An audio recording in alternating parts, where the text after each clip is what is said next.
السلام علیکم دوستوں، کیسے ہیں آپ سب لوگ؟ یہ کہانی ہے ایک ایسی جگہ کی جہاں سورج ڈھلنے کے بعد صرف سائے بستے ہیں، جہاں رات کے اندھیرے میں چیخوں کی گونج سنائی دیتی ہے اور جہاں جانے والا کبھی لوٹ کر واپس نہیں آتا۔ شکار گڑھ محل ایک ایسی آسیب زدہ جگہ جہاں حقیقت اور خوف کی سرحد دھندلا سی جاتی ہے۔ کیا آپ اس کہانی کو سننے کی ہمت رکھتے ہیں؟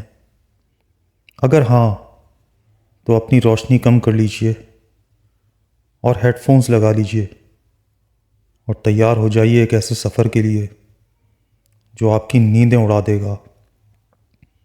یہ ہے شکار گڑھ محل کی خوفناک کہانی۔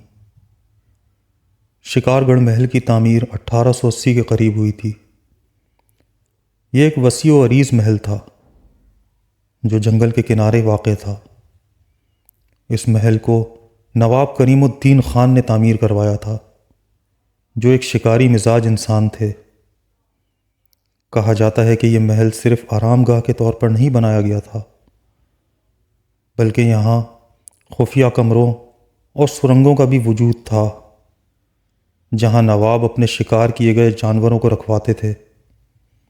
مگر کچھ لوگ کہتے ہیں کہ یہاں صرف جانوروں کا خون نہیں بہتا تھا، بلکہ کچھ اور بھی تھا جو اس جگہ کو خوفناک بنا چکا تھا۔ یہ کہانی ایک ایسے نوجوان علی کی ہے جو ایک ولاگر تھا اور پراسرار جگہوں کی کھوج لگانے کا شوق رکھتا تھا۔ علی اور اس کے دوست حسن اور کامران نے یوٹیوب کے لیے ایک نئی ویڈیو بنانے کا فیصلہ کیا۔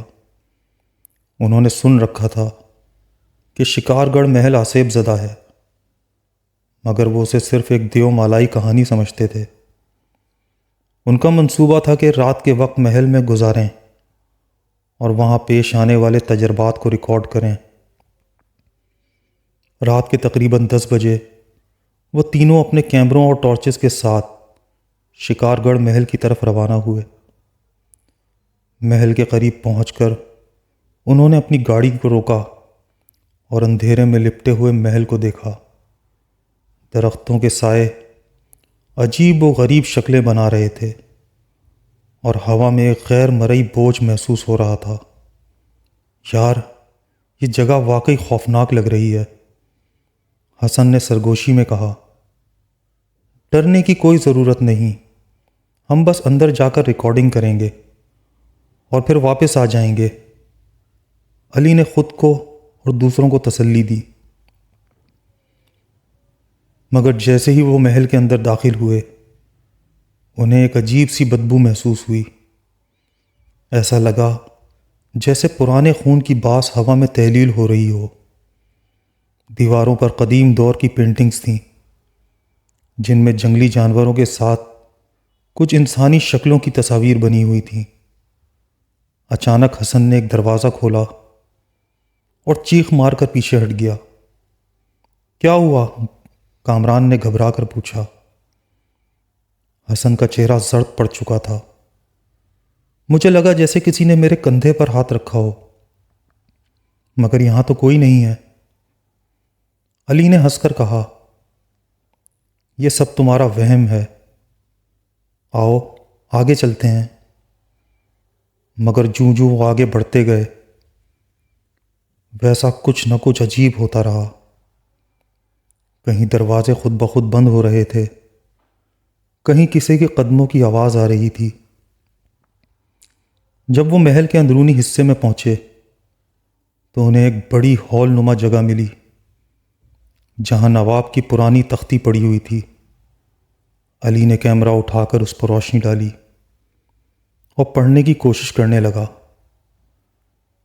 یہاں ان کا خون بہایا گیا ہے جنہوں نے شکار گڑھ محل کے اصولوں کی خلاف ورزی کی۔ یار، یہ مذاق لگ رہا ہے مگر عجیب سا محسوس ہو رہا ہے، حسن نے کہا۔ اتنے میں کیمرے کی اسکرین پر ایک دھندلا سا سایہ نظر آیا جو کسی کونے میں کھڑا ہوا تھا۔ علی نے پیچھے دیکھا مگر اسے وہاں کچھ نظر نہ آیا۔ یہ کیا تھا؟ کامران نے کانپتی ہوئی آواز میں پوچھا۔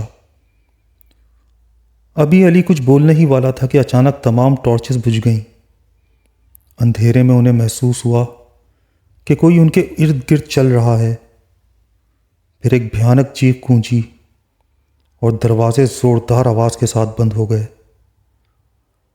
حسن نے گھبرا کر چیخا، بھاگو یہاں سے! تینوں نے اندھا دھند دروازے کی طرف دوڑ لگائی، مگر دروازہ کسی غیبی طاقت نے بند کر دیا تھا۔ علی نے پورا زور لگا کر دروازہ کھولا اور تینوں باہر کی طرف بھاگ نکلے۔ ان کے پیچھے سے کسی کے بھاری قدموں کی آوازیں آ رہی تھیں۔ جب وہ گاڑی میں بیٹھے اور گاڑی چلائی تو پچھلی سیٹ پر کسی کے بیٹھنے کی آواز آئی۔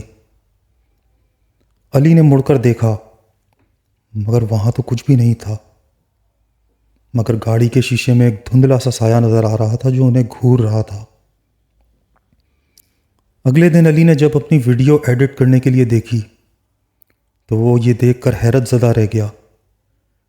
کیمرے میں ایسی چیزیں قید ہو چکی تھیں جو انہوں نے اپنی آنکھوں سے نہیں دیکھی تھیں۔ ایک سائے جیسی شبیہ جو ان کے ارد گرد گھوم رہی تھی، اور وہ بھیانک چیخ جو ان کے فرار کے وقت سنائی دی۔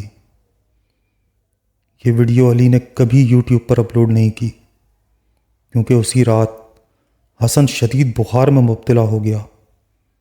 کامران پر نیند کا غلبہ طاری رہنے لگا، اور علی کی کھڑکی پر ہر رات کوئی نہ کوئی دستک دیتا رہا، مگر جب بھی وہ باہر جھانکتا تو وہاں کوئی نہیں ہوتا تھا۔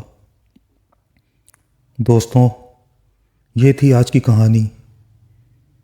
ہمارے چینل کو لائک کیجئے، شیئر کیجئے اور سبسکرائب کیجئے تاکہ آنے والی ویڈیوز آپ کو بر وقت ملتی رہیں۔ جب تک کے لیے اجازت، اللہ نگہبان۔